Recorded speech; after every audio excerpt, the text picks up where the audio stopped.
Okay, colleagues, let's be seated and let's start the next session. Now, this is another plenary session, but we will talk about something really new and really powerful. That's called innovation. So come on in. Yes, very quick motto. Very new, very powerful innovations. So the innovations in evaluations. I have the pleasure to introduce to you two speakers this afternoon on innovations.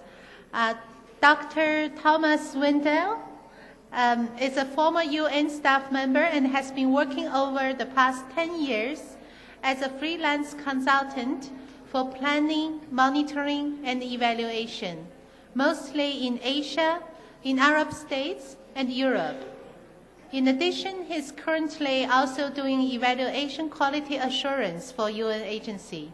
So he will introduce today to us some new and powerful tools we have to do better evaluations. And also, we have Ms. Natalia Kosheleva. She's the president of the International Organization for Cooperation in Evaluation and co-chair of the international initiative EvalPartners. One of the EvalPartners' goal is to build the demand side of evaluation.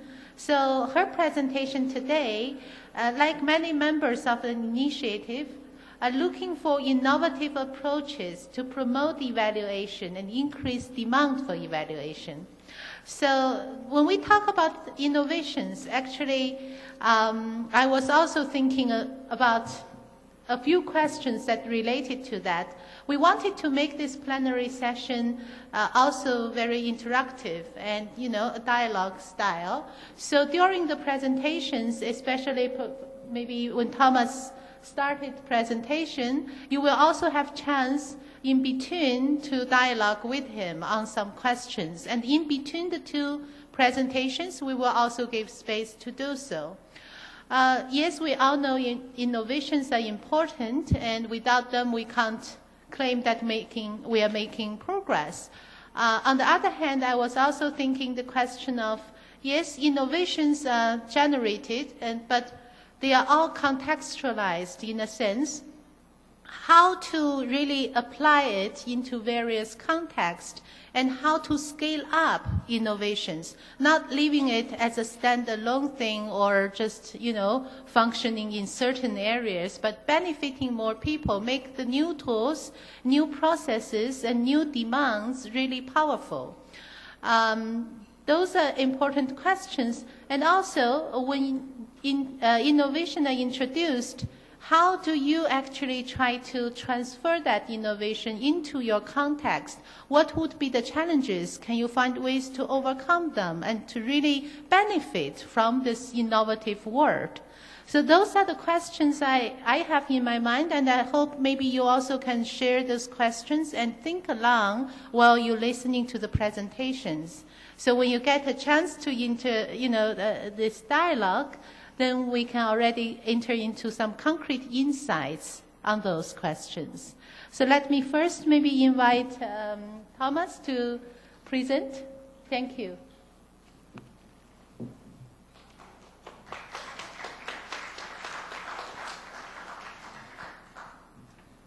Good afternoon. I'm also a little bit like Marco Sigone. I have to walk around while talking, despite being Austrian.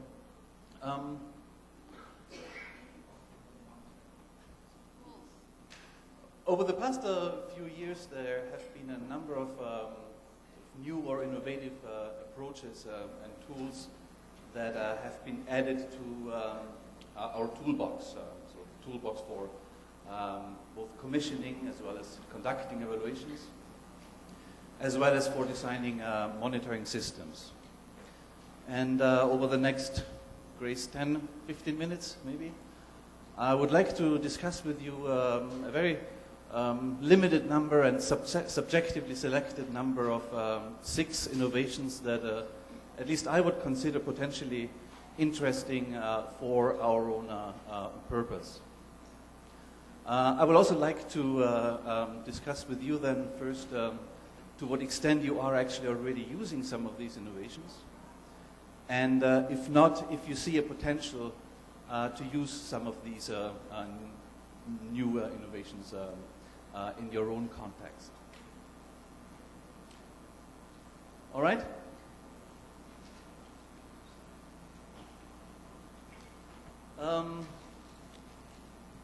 The first approach I would like to discuss with you is outcome harvesting. Who of you has heard of outcome harvesting? It's a pretty new approach. It's obviously linked to outcome mapping, but it is slightly different. Basically, in a nutshell, what it is an evaluation approach that does not measure progress towards a defined predetermined outcome, but collects evidence of what has been achieved and then works backwards to see how a policy or an intervention has actually contributed to change. So obviously it's an interesting tool for two things. One, if your objectives at the beginning, at the planning stage, have not been clearly defined, which still does happen, as I'm told. And secondly, also as a potentially interesting tool to capture outcomes which have not been anticipated previously. I'm aware at the moment only of a single evaluation that has been conducted using an outcome harvesting approach. There was a summative evaluation of BioNet, which is sort of a global network for the taxonomy of species. And it has proven to be rather successful, I think. In the cigarette break, I talked with Ziad briefly, and he mentioned as well that he has some insights on this quite new tool. I think the first guidelines came up about a year ago. You want to just say a few words, how your experience is with dealing with outcome harvesting? So that's a live show on air. Yeah, so actually the first primer on utilization was, we proudly brag that it was published on the EvalMena listserv because Ricardo Wilson-Grau, who's behind the methodology, is like viscerally connected with us. The idea emerged, like take a situation in like Egypt, for example, where efforts to improve democracy, governance, etc., or Libya or Syria or what have you. I mean, the very many regions in our part of the world. You cannot work in a linear sequence of outputs, outcomes, results, impact, because it really doesn't make sense. The reality is so complex that indeed it makes more sense to walk backwards towards its initiation. The famous so what. So outcomes harvesting keeps asking so what. We talk to the parliamentarians. So what? They passed a law against discrimination. So what? Until you've exhausted all your so whats. So what? Has anyone else have experience already with outcome harvesting? It's relatively new, so I would expect probably that this is not the case. The second example I would like to show you or discuss with you is an example of crowdsourcing. Now, crowdsourcing is one of these new buzzwords. It basically means that a large number of people actively report on the situation around them. And usually they would use mobile phone technology and open source software platforms to do that.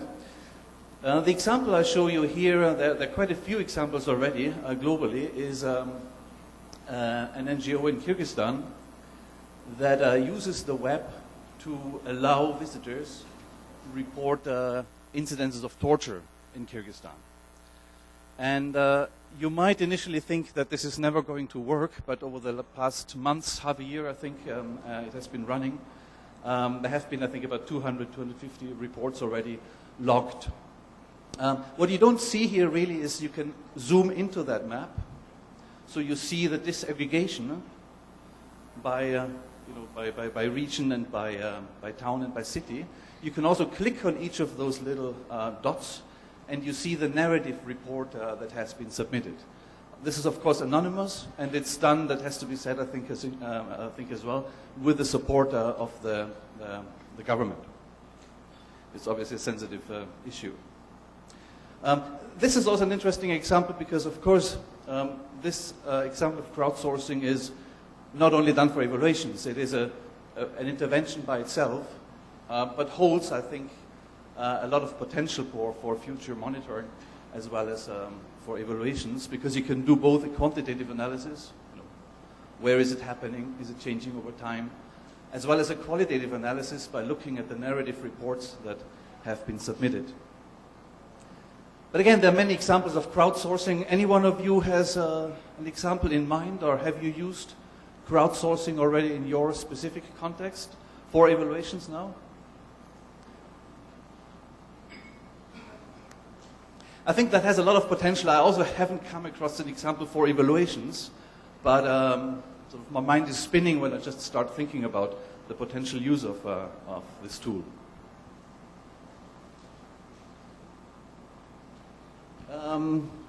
The third example I would like to share with you is, it's another fancy term, data exhaust. I guess it's like the exhaust in a car, and it refers to the massive and passive collection of transactional data from our use of digital devices, mostly mobile phones, but also the internet, social media, Facebook, Twitter, and so on.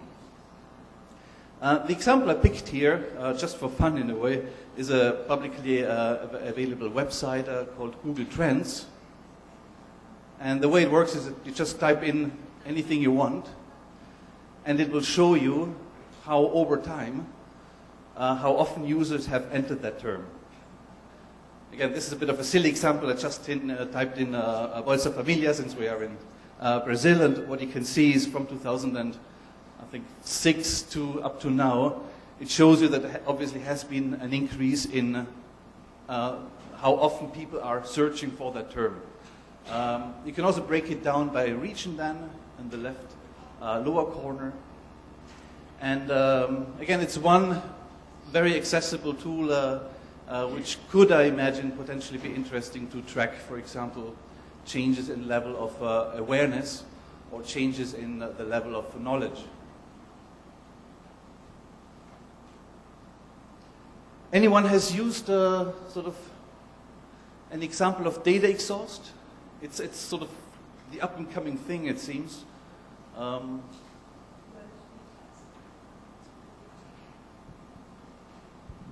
We do use in our thematic and global, regional, and country-level evaluations what we call cybermetric analysis, which is in different ways. We use the Google Trends as well, and in different tools, different ways of collecting information of who's been using, who's been accessing, and the amount of links and clicks and use of this information. And then later on, we use it to triangulate different sources of information and come up with evidence. I also remember the director of the UNDP's evaluation office has used the amount of tweets and retweets as an indicator for the success of this particular conference.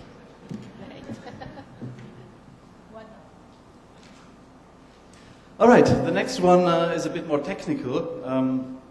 It is about intelligent infrastructure using sensors. It basically means that we equip either all or possibly also a randomly selected sample of infrastructure or even items with low-cost, remotely accessible electronic sensors. And here on the slide you see sort of three examples, randomly selected, one on environmental air quality, another one for pedestrian pathways, bridges, doors, how often the door opens.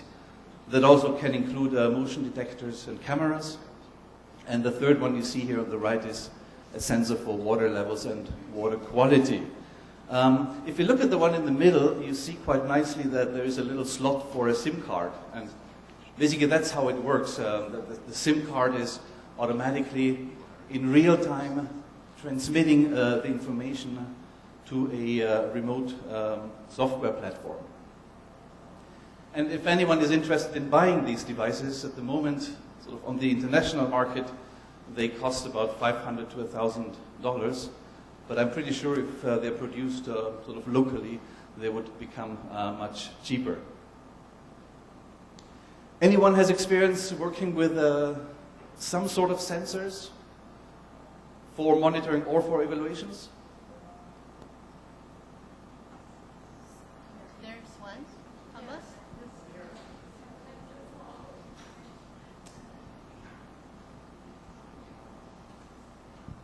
Not exactly sensors, but mobile pH water quality kits that people would test the quality of wells, and then they would put the reading onto their cell phone and it would go up into an interactive map, so very similar, and all over Africa. The only examples I'm aware of are connected with what is called the Sweet Lab at the Portland State University. They have about 5, 6, 7 sort of pilots running using some of these sensors.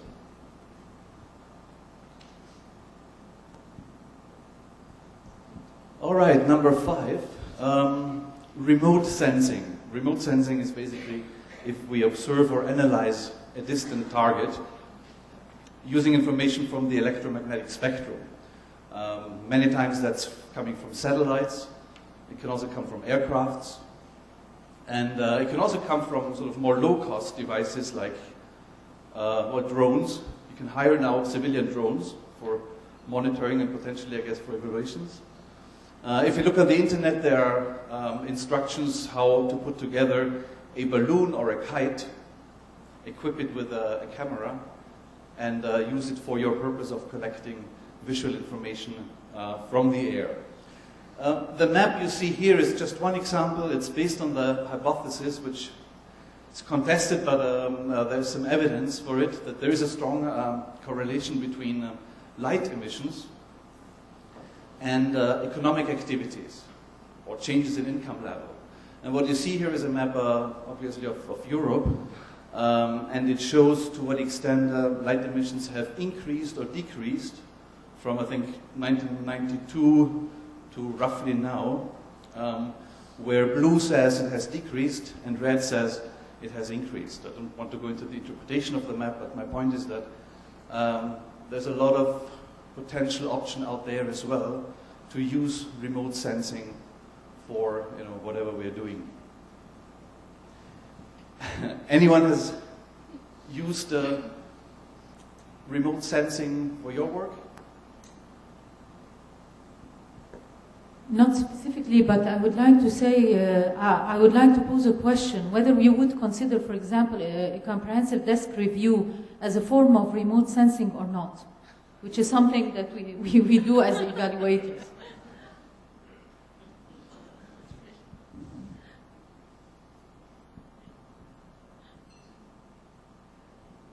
Ça, je pense que nous sommes devant un système qui fait l'état de la situation.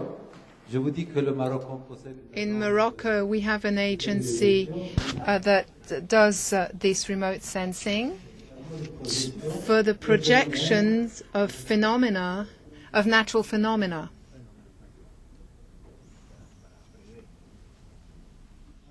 It obviously lends itself mostly to things that are visually observable, and it has been used, for instance, to work on land disputes, to track and evaluate changes in forest cover, agricultural land, ecological risks, and so on. Even social changes.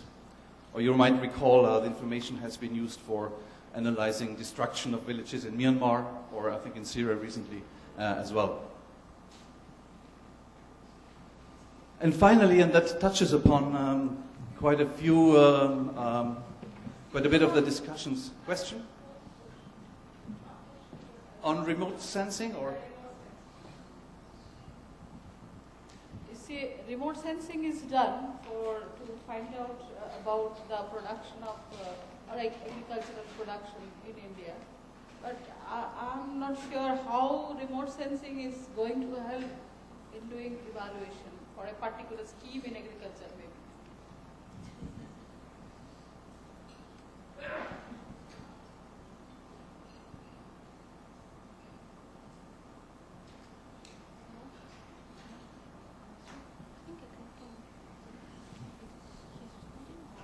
This isn't something I've done, but and it's a very small response to that. But a colleague of mine who passed away last year took photographs of sporting events to evaluate whether or not a message about sunscreen, using sunscreens, protecting people from sunburn was working or not.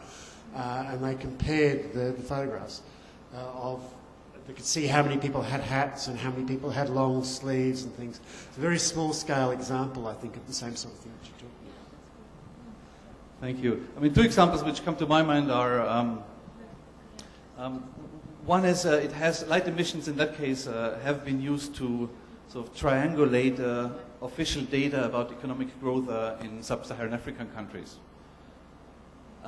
And the second, well, it's not an example, but this is an obvious potential tool if you have limited accessibility to a certain area due to, natural disasters or due to conflict. I don't want to get stuck on remote sensing. I just want to trick audience about this remote sensing tool. No doubt, remote sensing is one of the useful tools that can be used to capture data. For instance, if you want to see the land use pattern for agriculture activities in our country, for example, we can know the land use pattern for agriculture in our country, but when it comes to measure the quality of life of the farmers, I don't think so that the data can be captured via remote sensing. We still need to go ground to evaluate, to get the data about the quality of life of the farmers. So remote sensing is just one of the tools to capture limited information. But when we come to measure the outcome of the program, then we have to go further.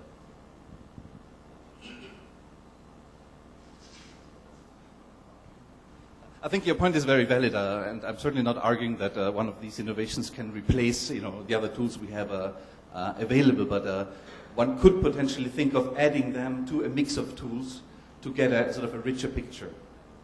I still got 5 minutes because we are so nicely discussing. The last innovation is something we have touched upon already a lot of times during the past 1.5 days now, and that is data visualization. As Grace mentioned, I'm also doing quality assessment of evaluations, of decentralized evaluations for a UN agency, and I'm continuously surprised how little use we make of this wealth of data visualization tools that is already now available online. If you have a look, if you haven't done that, you would be amazed at what is out there. And you can imagine everything from interactive websites to videos to infographics to timelines to data dashboards to maps as we see it here. This is just one of the more astonishing examples I have found. It's a visualization project appropriately abbreviated MAD. It's a project which is basically taking 35,000 records of small arms and ammunition imports and exports globally and puts it together in an interactive way on a single map. So you can select different countries here. You can select, if you want to look at imports or exports or both, the type of weapons, and it will show you, I did that for Austria here, it will show you graphically the streams of weapon import and export from and to that country. Again, just as an example, and by the way, the organization that was partially at least responsible for this rather impressive data visualization is the Igarape Institute, which is, I'm told, a think tank based in neighboring Rio de Janeiro. Any one of you can share with us sort of an innovative approach for data visualization you have either in an evaluation you have commissioned or in an evaluation you have worked in? I have a counter question for you. Could you just explain what the tick light and the posture in the middle means? This is just a specific example. Basically, the thicker the line is, the more the higher the levels of export and import. So what I think that the arch you see going towards the other side is not Syria. No, I think it's the US. I think. But again, I don't want to interpret that. It's just an example of how data visualization of a large quantity of data can actually be done in a very, very impressive way. And I did read, I couldn't confirm it, but UN officials, when discussing arms trade in New York, have also used that tool to actually, argue, discuss, and potentially make decisions on what they do about it. Okay, 2 minutes. All right, let me wrap up. Yeah. 4 final thoughts on these selected tools. Obviously, an innovation is not an end by itself, so it obviously needs to meet a clearly identified need, despite, I have to say, some of the apparent appeal of some of these gadgets and tools I've shown you. Secondly, and that is specifically important for the more technological tools, we need to have the capacity to make informed decisions about which tool to use. If it gets more technical, it can become very complex. And the question I would have is, do we have at the moment in our respective organizations the sort of the technological background to make informed decisions? Thirdly, and that is particularly with regard to participatory tools, are citizens motivated to participate? Or in other words, if that's supposed to run in the medium and long term, what are the incentives citizens have to actually continue participating? And finally, and that's something which I'm sure has been in all your minds in the past 10-15 minutes now, are privacy concerns. There's an obvious need for setting ethical standards. For example, if you want to use the data from a mobile phone company, are they supposed to give the data? If yes, how? How is the data protected? And so on. So there's a lot of backlash with regard to sort of rules and regulations and ethical standards when working with some of this new data. Thank you very much.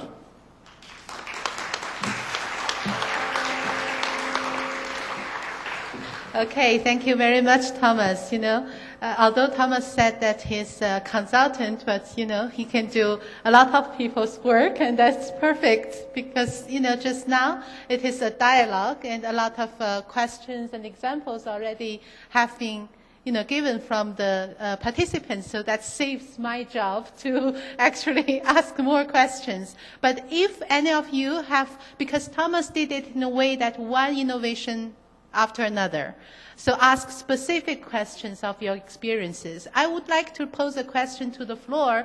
In general, those kind of innovations, the new tools, how much you think is, applicable, add value to your work? Yeah, so and also the scalability of these innovations, adaptability, and do you have challenges in your context that you would like to raise here? I see 1, 2, 3, 4, right? Okay, yeah. Thank you, Thomas. Okay, I just want to ask one simple question, Thomas. How to encourage non-evaluators to conduct an evaluation? Because in our country, we lack of evaluators to conduct evaluation on the programs or project as well. Therefore, we have to ask sometimes even doctors to conduct an evaluation, to evaluate their program, their health program. And even we have to ask maybe police officers to conduct evaluations. Then this makes them so stressful sometimes. So how should we encourage to, or maybe to persuade them to conduct evaluation with your innovations ways.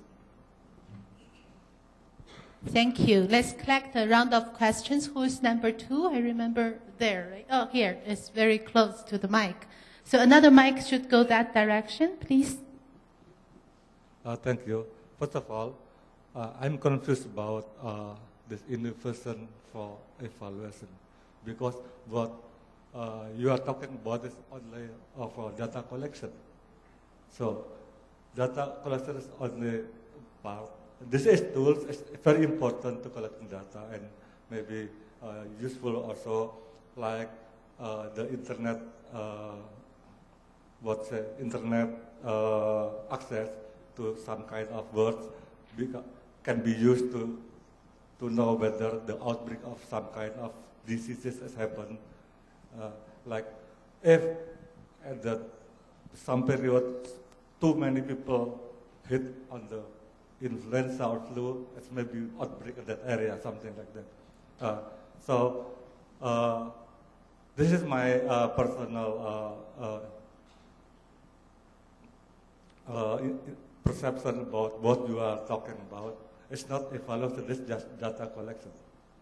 Thank you.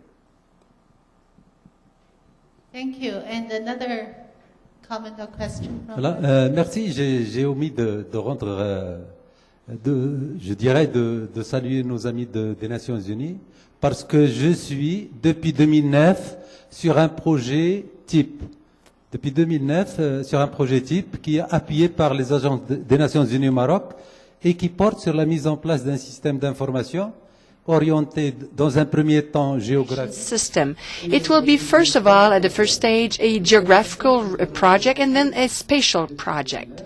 So since 2009, you can access to that system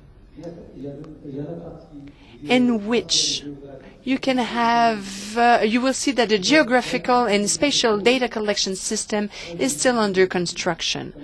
So yes, you did mention that some tools are complex and you need the resources to manage this type of system with its complexity. So the second problem that raised is the geolocalization of all of the elements. We decided to have some actions that will cover the whole of Morocco. So the main problem that we have is mobility and the update of these information in that system. So these are complications that are added on top of the technical issues that we have. So how can we update all of the information collected? This is my third question. The last one, how can we combine the statistical data done through regular surveys with spatial data? How can we? Okay, the last question from.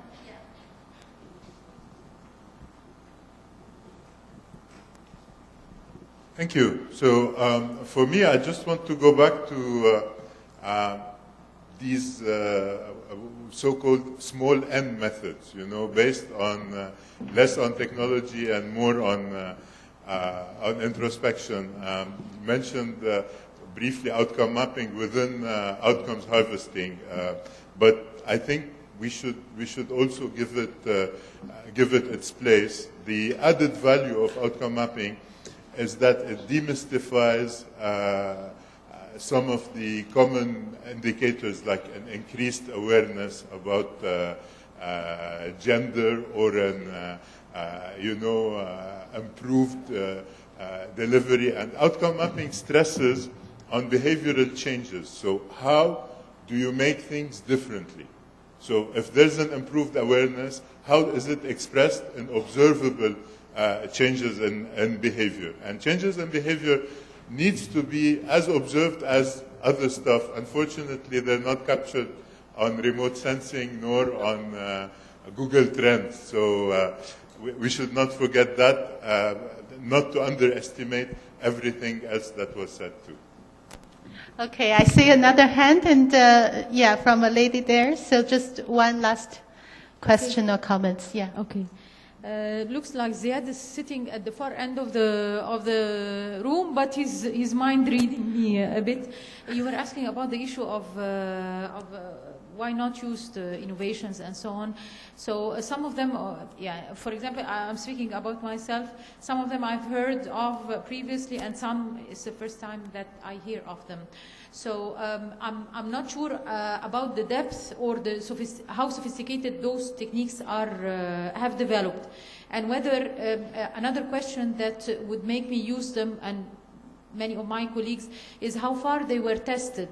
Okay, they are innovations, so it is understood that they are at the initial testing phases. Okay, so testing gives assurance on the utility, their utility, and so on. The second point is about the feasibility of data that can be taken as inputs in order to be used in the new innovations. And the access to the tools for them to be used, okay? And the final point, which I think Ziad was hammering on as well, and which resonates with the way I'm thinking as well, is the added value. In order to sell the new innovations and new techniques, we have to compare them to older or classical techniques that we are using as evaluators, and to highlight the added value in those innovations in order that ourselves and others use them as well. Thank you. Okay, thank you very much. I think there are some very important comments, but also some questions regarding, the use of innovations. Thomas, you want to briefly respond, or just 1 minute? Not even 1 minute. Let me maybe just pick one which I found sort of where I can say the most about, and that is there was the argument that many of these innovations I showed you are only data collection. And I think you're right, absolutely. The question is, what does that mean? In my interpretation, it probably means that over the past couple of years, mostly due to the technological change, there has been, there are simply more opportunities now for collecting data in ways we could not collect them before. It could also mean, but I'm not stating that other areas of evaluation, for example, methodologies, have not been developing innovative approaches at that speed. Although that might not be fair to say, because some of the innovations I have not mentioned here, things like participatory statistics, things like mixed methods on multiple levels, haven't been mentioned here, and they would go beyond mere data collection. Yeah, thank you very much, Thomas. Now let's welcome Natalia to talk about a broader issue beyond tools, right? The enabling environment for innovations. Thank you. Reading my presentation? Yes, I can see. Добрый вечер, уважаемые коллеги. Тема моей презентации – использование инновационных подходов для создания среды, благоприятной для развития оценки. Okay, I'll continue in English.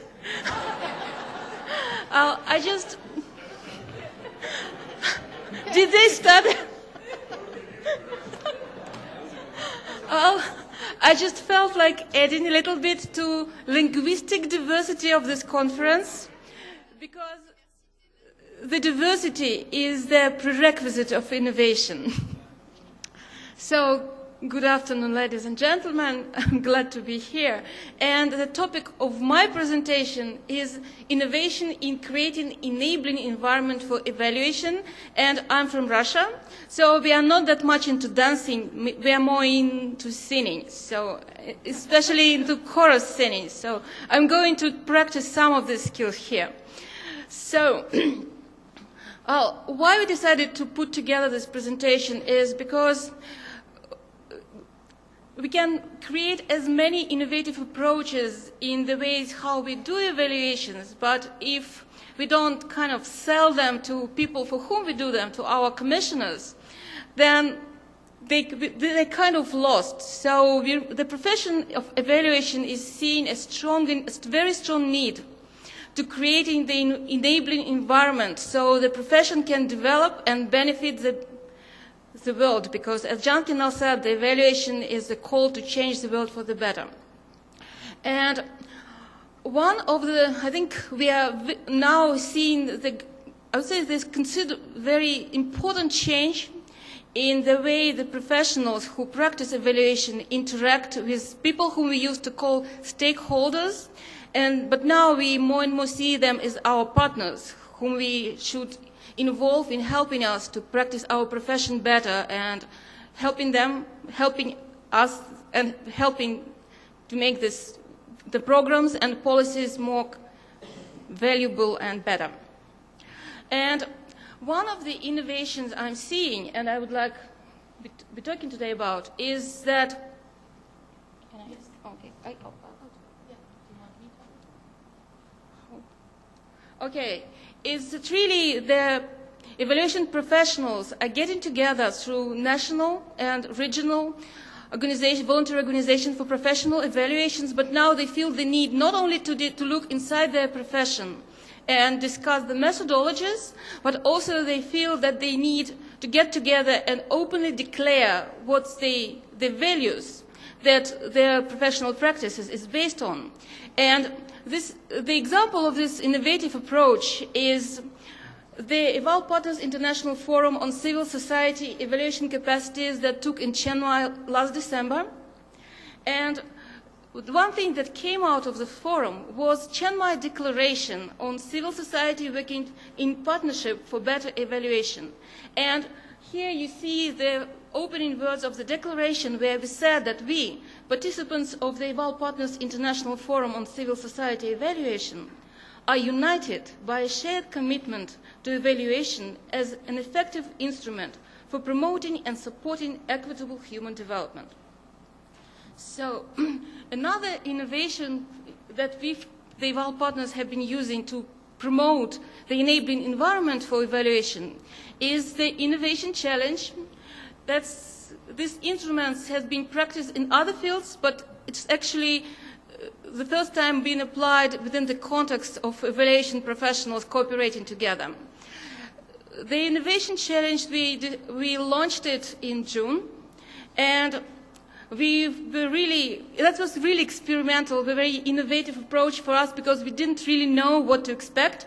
So we were really happy that we received 25 proposals from all over the world, and then out of those 21, 5 winning proposals were selected. And what I'm going to present further is based on my brief analysis of the trends we are seeing within these winning proposals.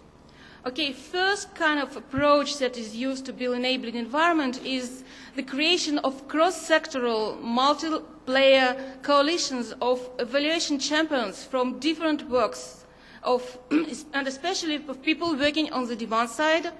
And we have 3 projects within Evaluation Challenge winners that are using this approach. And first of them is called Engagement of Parliamentarians in Strengthening an Enabling Environment for Evaluation.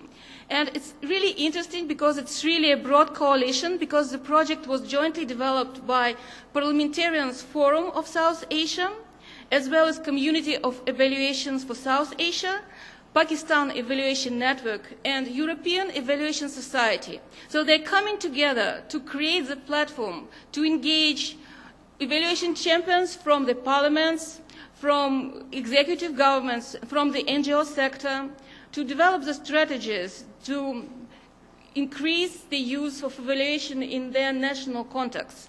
And I would like the colleagues, because we have a pleasure and honor to have some of the people who represent this winning proposal to be with us, so I'm asking to the colleagues who were part to development of these proposals to stand up, please. Oh.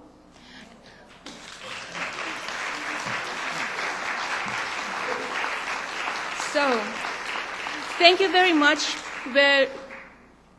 And I asked them to stand up because really what our projects, our innovation ideas are still on the prototype stage.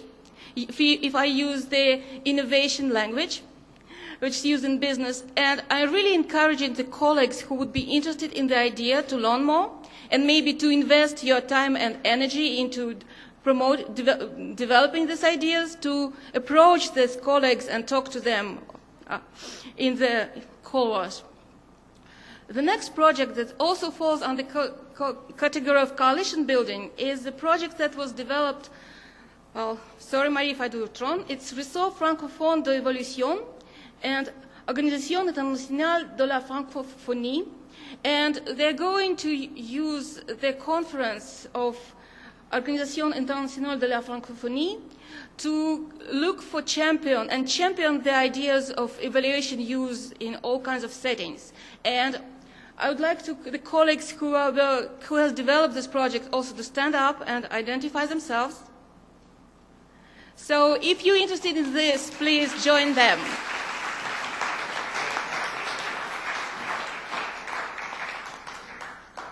The third winning project that also falls under the category of building broad coalitions of evaluation champions from the demand side is the project jointly developed by Moroccan Evaluation Association, Egyptian Research and Evaluation Network, Madagascar Evaluation Association, and Ivory Coast Evaluation Network.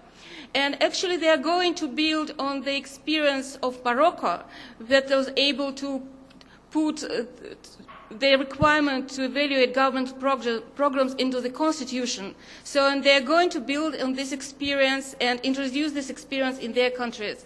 And if there's anyone who was involved in the development of this project, also please stand up.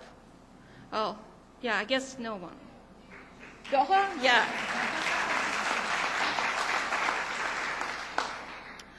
Another category, another type of approach that emerged from the quick review of the winning projects, I would call it the peer pressure, but kind of push-type peer pressure, when you kind of create the situation when people feel like they really should measure up and they compare themselves to their peers and really think that they should be at least as good as others are doing. And this idea is used in the project that was jointly created by COE Nepal, Evaluation Association of Bhutan, and COE Bangladesh. Their project is called Strengthening the Use of Evaluation in South Asia, but the idea behind this project, they are going to create and pilot their management response to evaluation index. And so the idea is they're going to measure how evaluation results are used in their countries and create a validated instrument that would allow to measure how the evaluation results are used and compare the results between the countries and create some sort of rating. And I think this project really brings a potential for maybe in several years we'll be able as a profession to produce something like the freedom of speech ratings, when we have the rating of countries on how well they use the evaluation. And I think that's really will create the pressure because everybody kind of really looks how the country position in these ratings change. So that's, and everybody I guess wants to kind of reach to the top. And last but not least, innovative. Are they? I'm not sure if there's anyone from this. Yeah, please stand. Yeah, yeah, that's true. Yeah, sorry.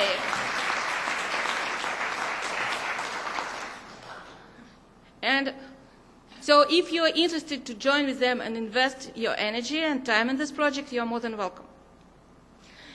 So last but not least, an innovative idea that emerged from the Innovation Challenge is, I would call it a pool approach to peer pressure.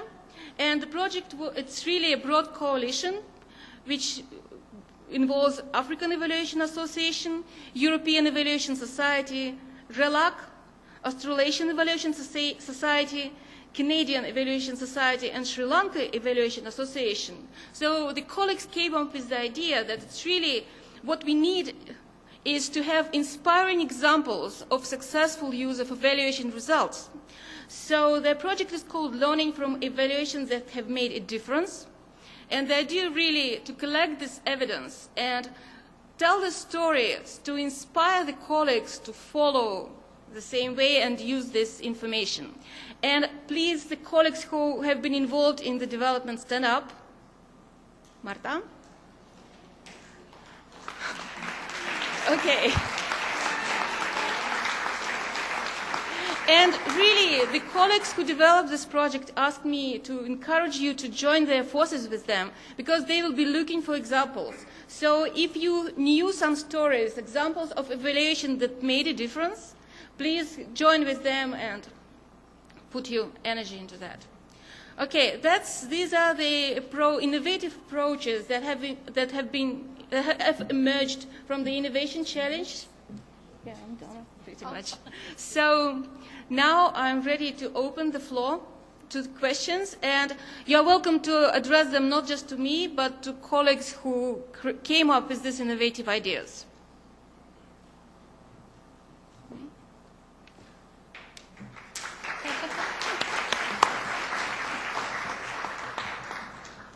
Okay, any questions to Natalia and her team and the people who developed those wonderful projects? Yes, I see one hand. Any other? Okay, let's first. Thank you. I am from Burundi. I want to make some comment on this element of innovation, the creation of evaluation professionals, and that is a good thing. In my side, being from a government. Because, for example, as in Africa, most of the new context of democracy has been built from the 90s. And at that time, political parties have been created, NGOs, organizations have been created, and now what we face as a challenge for independent evaluators, it is the call between politicians being of ruling parties or opponent parties. I have myself been interested in Burundi by the creation of the network of independent evaluators. When launched by Burundi Network of Evaluation, Madam here has been there. She was there, and I was interested from the President Office to see them, and I advised them to work mainly with academia, because there they can find a pool or a tank or professionals or neutral ideas to sustain their place as neutrality. Because we see also, even from our donors, a tendency to build opposition or to build bias on some reports. And the credibility of report to be accepted by government should be drawn about a neutral context. I think what I am asking you, it is how are you creating your values around integrating also academia in your partnership? Thank you. Thank you very much. And do we have any other question or comments so that we can do a round of data sourcing? No? Okay, yeah. So Natalia, you want to answer this question? Actually, I'd really prefer some of the colleagues who came up with the innovative proposals, ideas to respond to that. Anyone willing? Pablo, would you? Okay, yeah.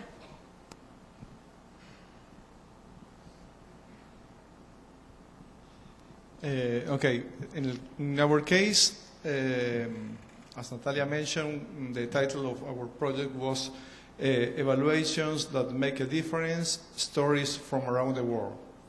In this sense, our main public of inquiry, the main interest, the people that we are interested to interview or to know their opinion, it has to be, they are going to be decision makers, yeah? Because we are going to try to understand, especially from their point of view, what have been the evaluations that have been useful for them, that have made a difference in their work, and they could suggest this method or methodology. The way in which we are planning to do this is by storytelling. So in this way, I think we are going to have some links with academia, because we are going to use some approaches that are using qualitative analysis of discourses and narratives, but the focus will be to interview and to have very present the experiences of the decision makers who have asked for the evaluations, and they have decided that some of them have been useful, and we will try to understand with them why they have been very useful. Okay, thank you very much for the response. Yeah, we are almost, on time. We still have a few minutes, 3-4 minutes. Well, if there's no more questions, okay. Oh, yeah, there's one. Okay, so let's accommodate the last question. Actually, it's not a question, but rather a follow-up on... Okay, that's great. And just to leave on a happy note, it's told that the old Sheikh of Dubai, I mean, they've done incredible work. They've transformed a piece of desert into a hub. So I'm not underestimating the work of Dubai. But when they used to present a project to the Sheikh, one time they told him this particular project, it was an artificial island, can be seen from the moon. So thereafter, every time they would present a project and prepare a fancy presentation and criteria and stuff, he would listen very carefully. And then his first question would be, can it be seen from the moon? Wow. And in that sense, really, we have to keep expectations a bit realistic. Yeah. In terms of, in terms of decision makers, sometimes the Steve Jobs principle, like the client doesn't know what he wants, and sometimes we have to offer him pragmatic solutions that can be executed, that are within our reach, and that does not necessarily can be seen from the moon, So that's the note I wanted to say. Thank you. What a wonderful conclusion. Yeah, so also to let you know that, this is a very inspiring topic, innovations. We all like innovations. In UNDP, we also have this knowledge, innovation, and capacity group who are supporting countries to develop their collaborative capacity and adaptive capacity. Because we know the value of innovation lies in it's new. But for development workers, for evaluators for development programs, the ultimate goal is to have a development impact on people's lives. So that means innovation cannot be something like a toy sitting somewhere and only a few people play with it. It needs to benefit the people. So the scaling up of innovation, the adaptation of innovation, bearing in mind all the sensitive, all the various contexts and conditionalities or the enabling environment, it demands national capacity to actually collaborate together with great partnership and also to adapt. So we have some brochures there, and if you're interested, you can also take a look of what this knowledge, innovation, and capacity group is doing. Thank you very much. Let's conclude this session, and thank you very much to the two very important presentations and the discussion.